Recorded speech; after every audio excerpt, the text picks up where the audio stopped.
In the name of God, the most gracious, the most merciful. Sorry, I have to wear these glasses because people who don't live in Canada or in places where there's a lot of snow,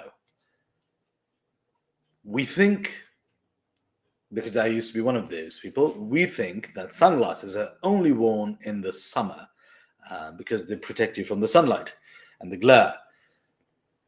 But when it snows, it's not just the sunlight, but it's also the glare coming from the snow reflecting the sunlight because the snow is white. And if I could show you outside my apartment, there's a lot of snow and I'm getting a lot of glare and it's almost gone, but I knew this was the time to do my video and I had to put these on.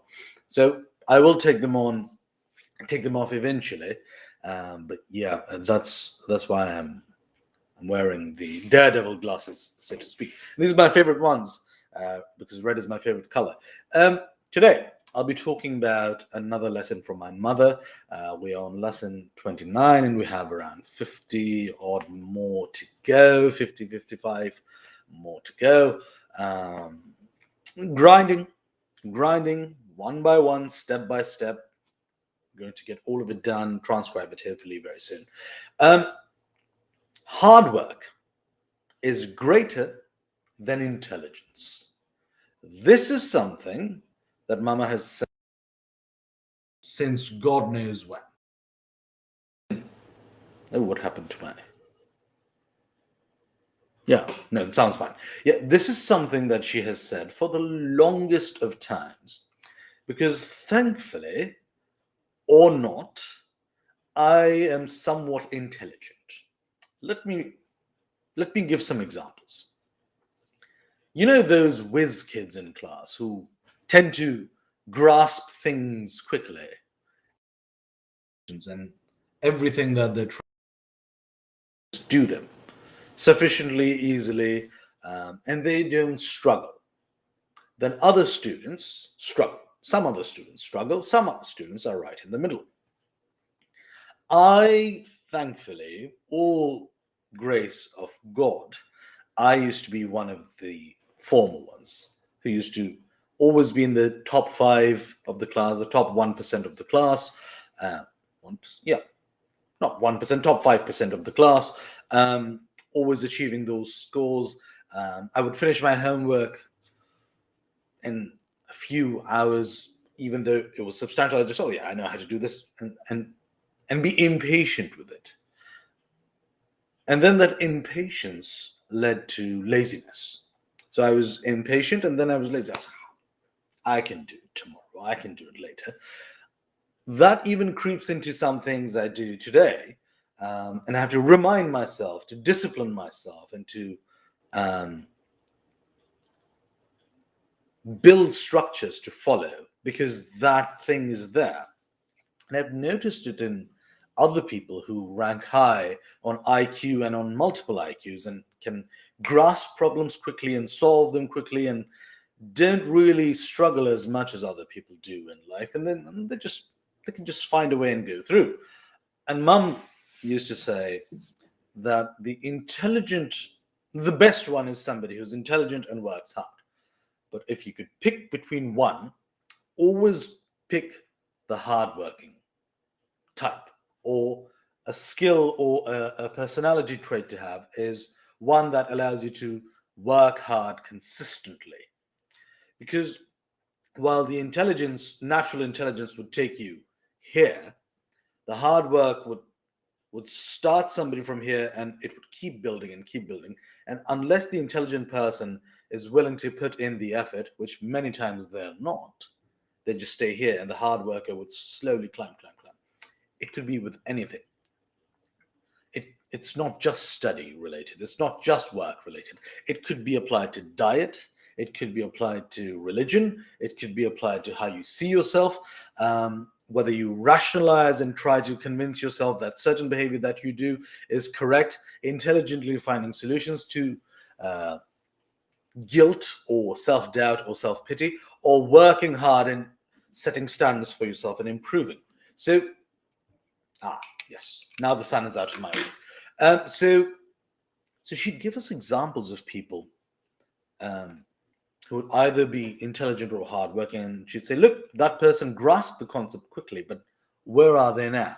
So this ties into the a previous lesson I did about where you're supposed to exhibit your skill, exhibit your proficiency in something. If you're answering questions in class, chances are that you're one of the intelligent types. So if a teacher asks you, what's 2 times 2? And you're like, I figured it out faster than everybody else. I can answer that, get the brownie points, get glory, and so forth. Many a times, the student who is locked into the study and just developing their understanding from behind the pack and then working their way to the top, that is the person that is most dangerous, because they realize the task. They realize that there's an asymmetry. They realize that the cards are stacked against them. And they say, okay, this is the hand life has dealt me. I'm going to make the best of it. And then they slowly start working.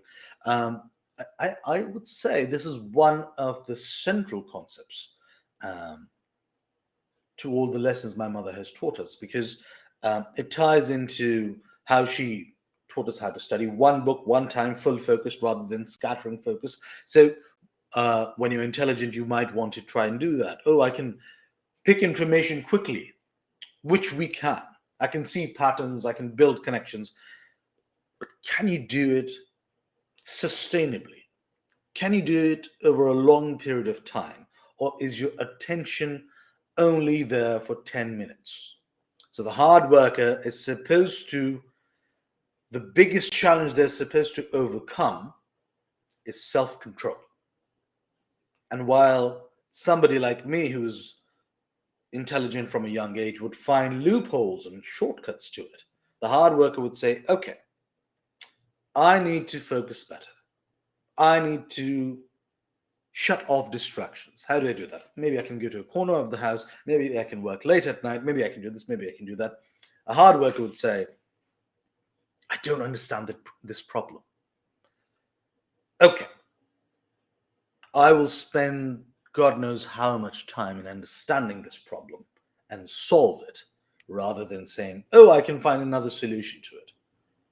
You have to go through the gamut before you start changing things. You have to go through military training before you get to a stage where you can start appropriating change. And that applies everywhere. You can't change things just from the outside without having experienced it. You have to go through the trials and tribulations of a given circumstance before you improve it in your mind. Um, so, so that was the approach that you started us off with. So, with study, it always applied. Um, Also, with the bit by bit lesson that she always teaches us of, when I was starting my novel, the um, first one, hopefully the published one soon. She started off with, okay, 1,000 words a day, every single day until you're done. That's hard work. The intelligent would say, oh, I can do this, I can do that, try to find solutions. I'm not knocking down intelligence per se. What I'm saying is much more specific and poignant, and that is, if it were a choice between both, one must choose hard work rather than, oh, give me intelligence and not tell me what to do with it. Because if you look at the big five um, psychometric model, the ocean: openness, conscientiousness, extroversion, agreeableness, and neuroticism. So, openness is the dimension of creativity. Um, and it ties strongly into intelligence and IQ. People who are highly intelligent and highly creative, more often than not, they lack discipline. They're open to everything. They're trying many things. They lack that direction of reaching something. So, Mum would always talk about, do you want to be a generalist or an expert?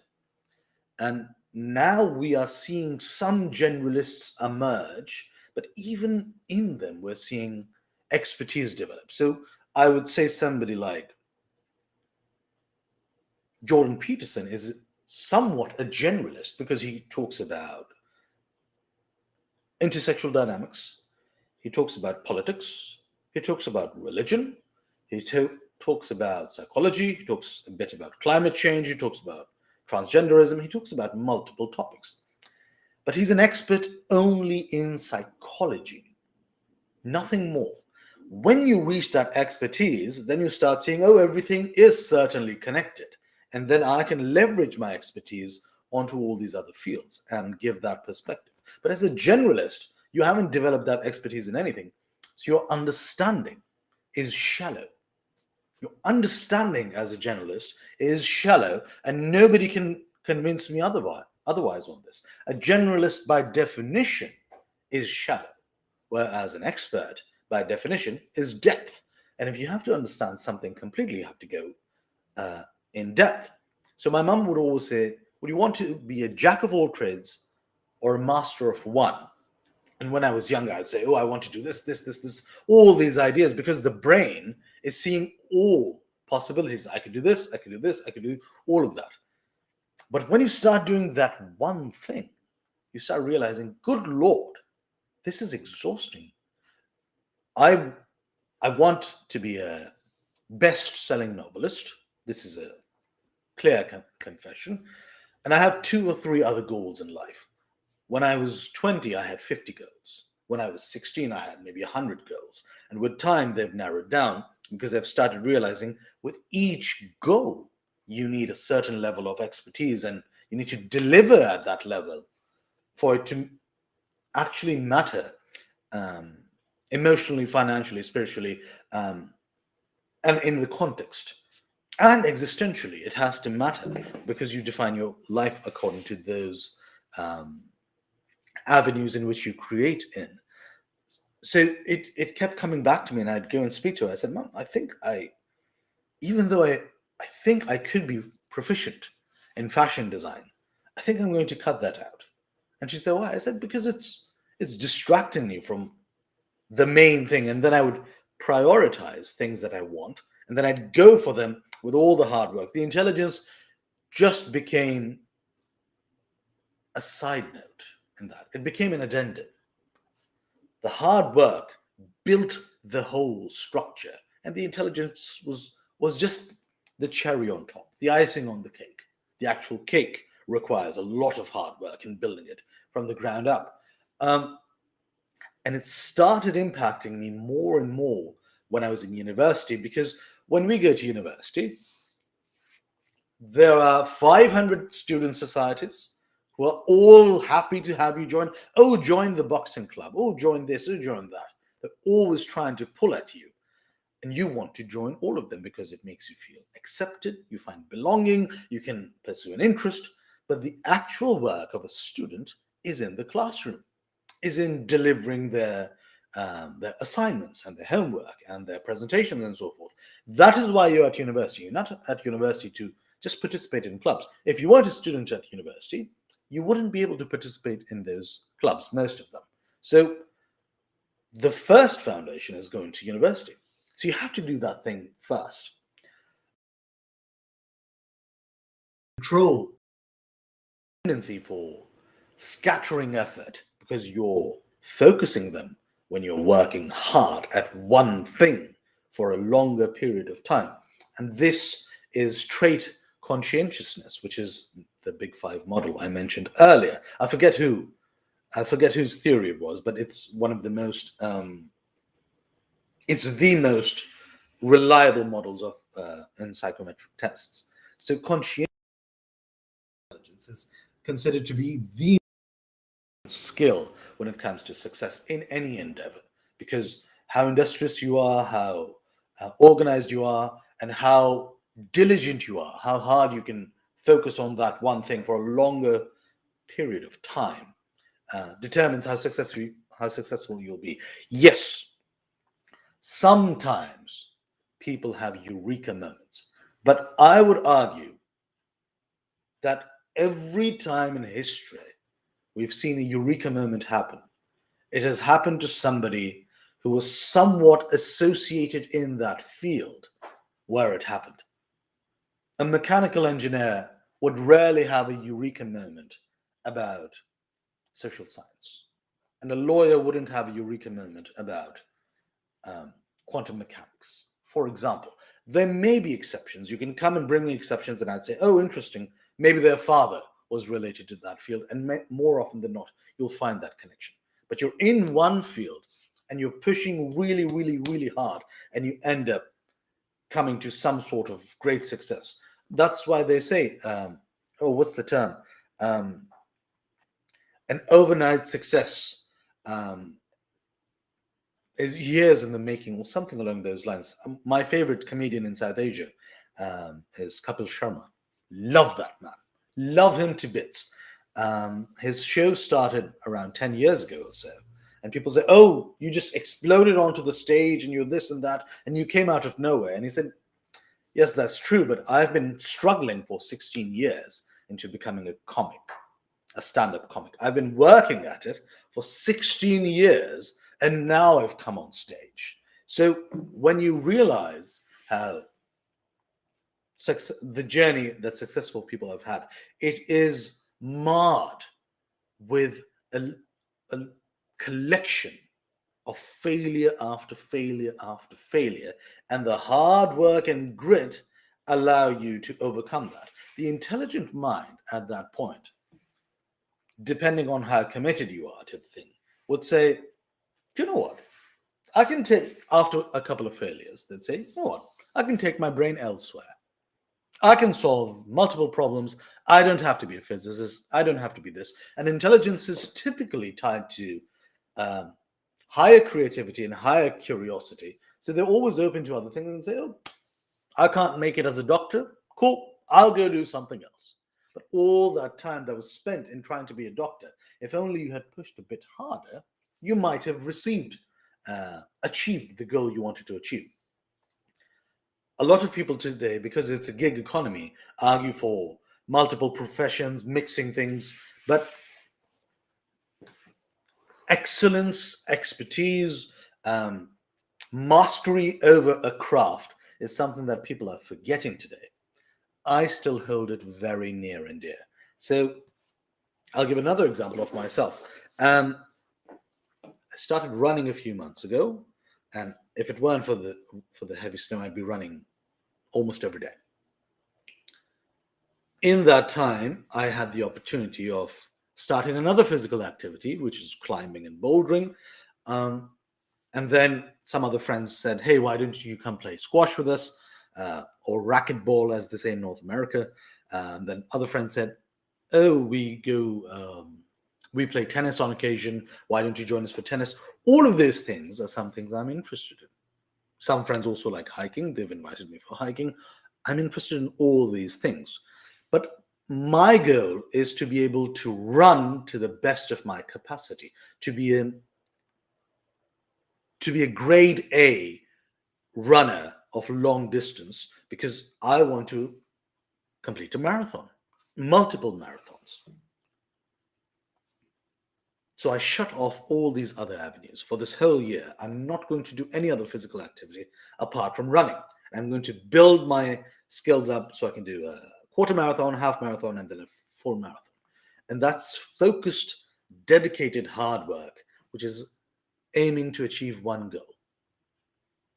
There are no prizes for running half a marathon in a full marathon race. So if you're going to run the race, run it completely. Focus on it and complete the task. Otherwise, just go run half a marathon or do something else. So the goal of this hard work versus intelligence was, although both these attributes many times work in tandem, and when they do, you achieve greatness. At other times, they're almost at odds at each other, and we don't conceptualize it like that, because when it comes to behavioral patterns of human beings, um, many times They're competing forces. So your intelligence attribute might tell you, you don't need to study. You can ask your friend, you can do this. They open you up to multiple possibilities of other things happening. No, this probably won't be on the exam. Oh, we can use that technique. Oh, we'll use that technique. Where the hard-working mind instead would say, this isn't easy. I don't like it. I don't enjoy it. But this is something I have to do. So I might as well just do it. And in my mind, success is reaching a pinnacle of whatever you're doing. In my mind, success isn't, oh, just having fun. I'm not of that mindset. Maybe people are today. Good for you. I'm not. In my mind, success is all about reaching the pinnacle of whatever you're doing, whether it's academia, whether it's work, whether it's physical fitness, whether it's intimate relationships, whatever you're doing, you have to be performing at that top 1% level. If you can get better, you should get better. That's my perspective.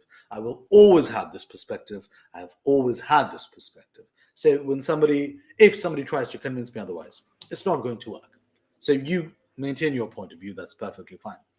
And to reach that pinnacle, hard work trumps intelligence all the time.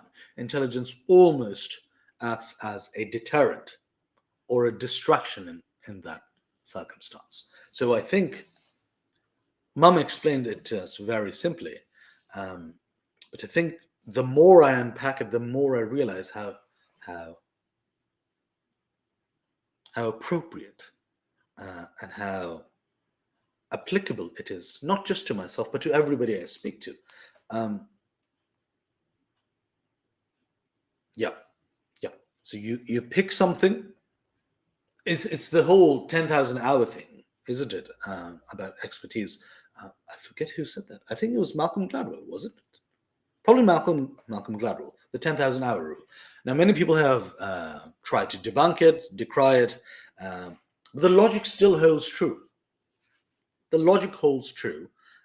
It doesn't mean trying the same thing over and over again and expecting a different result. It doesn't mean that. It means dedicated, committed, hard work and effort towards one particular task. And then say, oh, I've given this 10,000 hours of my life and I still haven't progressed.